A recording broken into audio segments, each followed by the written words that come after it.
அடுத்ததாக இந்த பேச்செல்லாம் இங்கே எடுபடாது தமிழ்நாட்டில் அப்படின்னு சொல்றதுக்காக திரு பாலாஜி அவர்களை அன்போடு அழைக்கிறேன். இங்கே நம்முடைய பிரதமர் அவர்கள் வந்தார்.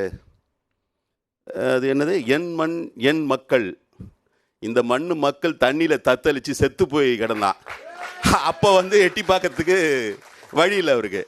ஆனால் இப்போ என் மண் என் மக்களுக்கு 3 முறை 4 முறை தமிழ்நாட்டை நோக்கி வந்து கொண்டிருக்கிறார். அதோடு மட்டும் இல்லாமல் அவர் மிக பயங்கரமாக சொல்லிட்டு போயிருக்கார், இந்த மாதிரி இந்த வெள்ள நிவாரண தொகையெல்லாம் சரியாக போய் சேரலை, அல்லது வெள்ள நிவாரண பணிகள் செய்யலைன்னு. இப்போ அறிவு சார்ந்தவர்கள் இங்கே இந்த மேடையில் இருக்காங்க, எதிர்க்க இருக்கீங்க. பிரதமர் என்ன சொல்கிறாரு, இந்த வெள்ள நிவாரணம்லாம் எதுவுமே சரியாகவே நடைபெறலைன்னு பிரதமர் சொல்கிறாரு. ஆனால் அவர் என்ன பண்ணார், மழை வெள்ளம் ஏற்பட்ட பிறகு இதெல்லாம் அசஸ் பண்ணுறதுக்கு ஒரு குழு அனுப்புகிறார். அந்த குழுவில் யாரும் திமுகவை சார்ந்தவர்களோ விடுதலை சிறுத்தைகள் கட்சியை சார்ந்தவர்களோ மதிமுக சார்ந்தவர்களோ இல்லை, அரசினுடைய அதிகாரிகள். அவங்க என்ன சொல்லிட்டு போனாங்கன்னா, அது பிரதமருக்கு பாவம் கேட்டிருக்காது. மிக்ஜாம் புயல் வெள்ள பாதிப்புகளை மிக சிறப்பாக கையாண்டதற்காக தமிழக அரசுக்கு பாராட்டு தெரிவிக்கிறோம். அதிக அளவிலான மழை பெய்ததால் தண்ணீர் தேங்கியது. தமிழக அரசு தகுந்த முன்னெச்சரிக்கை நடவடிக்கைகள் செய்த போதும் எதிர்பாராத விதமாக புயல் வந்தது. ரொம்ப முக்கியமாக 2015ஆம் ஆண்டு ஒப்பிடும்போது மிக விரைவாக இயல்பு நிலைக்கு சென்னை திரும்பியுள்ளது. இது யாரும் இங்கே இருக்கக்கூடிய அமைச்சர்லாம் சொல்ல. நான் கேட்குறது என்னென்னா, அறிவுள்ளவர்கள், இந்த நிர்வாக அமைப்பை புரிந்து கொண்டவர்கள் எல்லோருக்கும் தெரியும், அலுவலர்களாக இருக்கக்கூடிய எக்ஸிக்யூட்டிவாக இருக்கவங்களுக்கு தான் அதற்கான தரவுகள் இருக்கும், அதற்கான பார்வை இருக்கும். என்னுடைய கேள்வி, அவங்க அரசினுடைய அதிகாரிகள் சொன்ன ஒரு சர்டிஃபிகேட்டையே மறுத்து பேசுகிறார். ரைட், நிதி ஆயோக்ன்றது இவங்க வந்த பிறகு அது நிதி ஆயோக்காக மாற்றப்பட்டது. அதுக்கு முன்னாடி பிளானிங் கமிஷன், திட்ட கமிஷனாக இருந்தது. இந்த நிதி ஆயோக் என்ன சொல்லியிருக்காங்கன்னா, இதுலேயும் நாங்கள் யாரும் இல்லைங்க, ஒன்றிய அரசினுடைய அலுவலர்கள் இருக்காங்க. The centre's policy think tanks implementation of sustainable development goals, அதாவது ஒன்றிய அரசினுடைய நீடித்த நிலைத்த வளர்ச்சிக்கான குறியீடுகள் அல்லது வளர்ச்சிக்கான இலக்குகள். இதில் எல்லா மாநிலங்களையும் கம்பேர் பண்ணும்போது Tamil Nadu finishing on top with record to goal number 1. என்ன கோல் நம்பர் 1னா வறுமை ஒழிப்பு. எங்களுக்கு சர்டிஃபிகேட் வாஷிங் மிஷின் வச்சிருக்கிற மோடி ஐயா கிட்ட எப்படிங்க வரும்? நேற்று கூட ஒருத்தரை போட்டு எடுத்துருக்கிறார் வாஷிங் மிஷினில். ஐயா, உங்கள் வாஷிங் மிஷினில் எங்கள் துணி எப்படியா போடுவோம் நாங்கள்? நீங்கள் வாஷிங் மிஷின் போட்டு எங்களுக்கு சர்டிஃபிகேட் கொடுக்குற லெவல்லலாம் நாங்கள் இல்லை. திமுக எதிர்ப்பு எடுபடுமான்னு இவங்க கேட்குறாங்க. கேள்விக்கு பதில் எங்கேருந்து வருது பாருங்கள். ஒருத்தர் சொல்கிறாரு, கஜினி போல் மோடி எத்தனை முறை வந்தாலும் பலனில்லை. ஒரு அரசியல் இயக்கத்தில் மதம் இருக்கக்கூடாது என்று மக்கள் தலைவர் எம்ஜிஆர் சொல்லியிருக்கிறார். பிஜேபியில் மதம் இருக்கிறது. நாங்கள் சொல்லிங்க, உங்கள் கூட்டாளி உங்களோட இருந்தவங்க தான் அண்ணன் செல்லூர் ராஜு சொல்லியிருக்கார். அவர் சொல்லியிருக்கார். அவர் சொல்லியிருக்கிறதோட மட்டும் இல்லை, ஒரு நேரத்தில் மோடி எங்கள் டேடி அப்படின்னாரு ஒருத்தர். இப்போ போடி போ, உங்கள் இதெல்லாம் இங்கே ஒன்றும் வேகாது, இங்கே திமுக அதிமுக விட்டால் உங்களுக்கு வேலை இல்லைன்னு அண்ணன் ராஜேந்திர பாலாஜி சொல்கிறார்.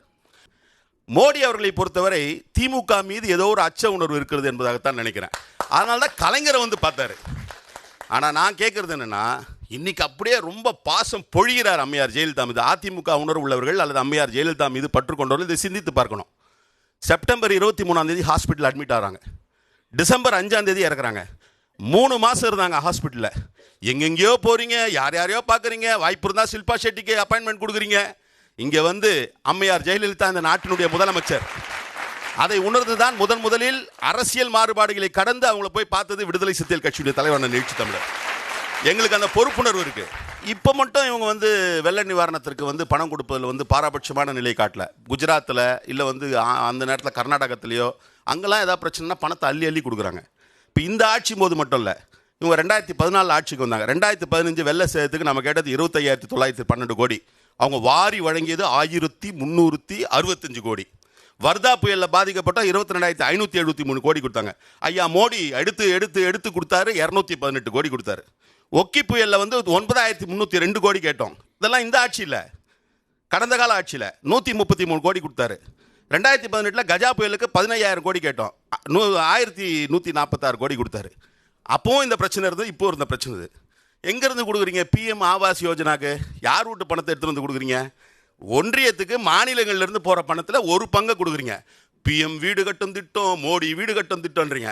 அதில் 40% தான் உங்கள் பணம், 60% தமிழ்நாட்டினுடைய பணம். யாரை அதை விட பாருங்க, நீங்கள் வீடு கட்டுற திட்டம்லாம் இப்போ போட்டிங்க, உங்களுக்கு தாத்தாக்கு தாத்தாலாம் இந்த நாட்டை ஆண்டுட்டு போயிட்டாங்க. முத்தமிழறிஞர் கலைஞர் வந்து 1970 உருவாக்கணும் தான் வந்து தமிழ்நாடு ஸ்லம் கிளியரன்ஸ் போர்டு. இந்தியாவில் வேற யாருக்குமே அந்த சிந்தனை கிடையாது. ஜேஜேஎம் என்னது? JJM Jal Jeevan mission. என்னடா ஜல் ஜீவன் மிஷன்? ஜல் தண்ணி, ஜீவன் உயிர், மிஷன் திட்டம். இந்த ஜல் ஜீவன் மிஷனில் பணம் எது கொடுக்குறாங்க தெரியுங்களா? தண்ணி கொடுக்கறதுக்கு டேங்க் கட்டி கொடுத்துறதுக்கு பணம் கொடுக்குறாங்க ஒன்றிய அரசு. டேங்க் கட்டிடுறீங்க. தண்ணி எப்படி என் வீட்டுக்கு வழி கேட்டு வருமா, அட்ரஸ் கேட்டுன்னு வருமா? பைப்பு போட வேணா? பைப்புக்கு நாங்கள் தான் பணம் கொடுக்குறோம், மாநில அரசு தான் பணம் கொடுக்குறோம்.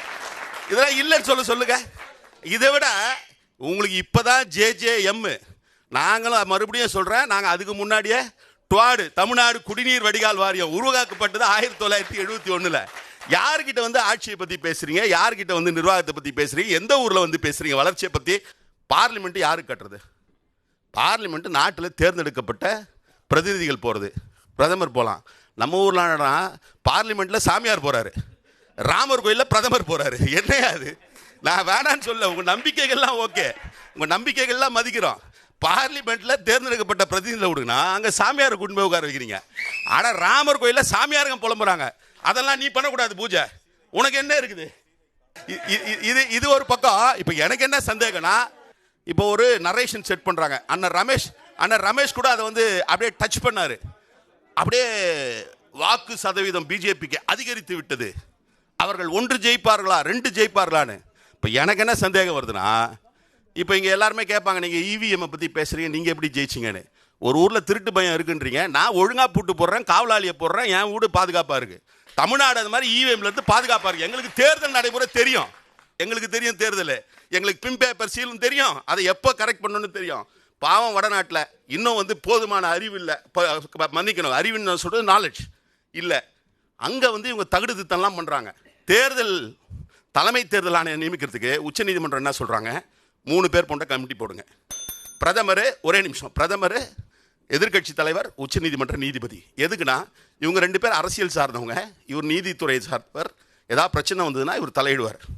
பிரதமர் ஏற்றுக்க வேண்டியது தானே? அதை மாற்றுறாரு. என்னன்னு மாற்றுறாருன்னா, அந்த உச்சநீதிமன்ற நீதிபதிக்கு பதில் அவருடைய மந்திரி சபையில் இருக்கிற ஒரு ஆளாம் நீ இருப்ப, உன் மந்திரி சபையில் ஒரு ஆள் இருப்பாங்க. அப்புறம் என்ன மணி ஆட்டுறதுக்கு அங்கே வந்து எதிர்கட்சி தலைவர் உட்கார போகிறாங்க? எதுக்கு இந்த தகுதி திட்டம்? ஏன் இந்த திருட்டுத்தனம்? அப்போது நான் என்ன நினைக்கிறேன்னா, ஒரு செட்டிங் பண்ணுறாங்க, ஒரு நரேஷன் பண்ணுறாங்க. இங்கே இவங்களா வந்து புளியை பார்த்து பூனை சூடு போட்ட கதையை பார்த்தோம். புளியை பார்த்து புள்ளப்பூச்சி சூடு போட்டுக்குச்சு. சிறுகனூரில் பெருகுனூர் மாதிரி 10 லட்சம் பேரை கூட்டினோம். 10,000 சேரை போட்டு ஒருத்தர் பெனாத்தி நிற்கிறாரு. பாவம் மனுஷன். அதை வேற எதுக்கு சொல்கிறேன்னா, இப்போ இந்த தகுடு திட்ட வேலையை வந்து இங்கே அரங்கேற்றுறதுக்கு ஏதோ சதி நடக்குதோன்னு அச்சம் இருக்குது. இதையும் இந்தியா கூட்டணியில் உள்ள கட்சிகளும் இந்தியா கூட்டணியில் உள்ள தோழர்களும் நிச்சயமாக அதை பற்றி கவனத்திலே கொண்டு நாங்கள் தேர்தலை எதிர்கொள்வோம். ஜனநாயகம் நிச்சயம் வெல்லும். அதற்கான பாதையை வகுப்பதில் விடுதலை சிறுத்தைகள் கட்சியுடைய தலைவர் எழுச்சி தமிழர் அவர்கள் சரியான பாதையை வகுத்து கொடுப்பார் என்று சொல்லி நிறைவு செய்கிறேன். நன்றி, வணக்கம்.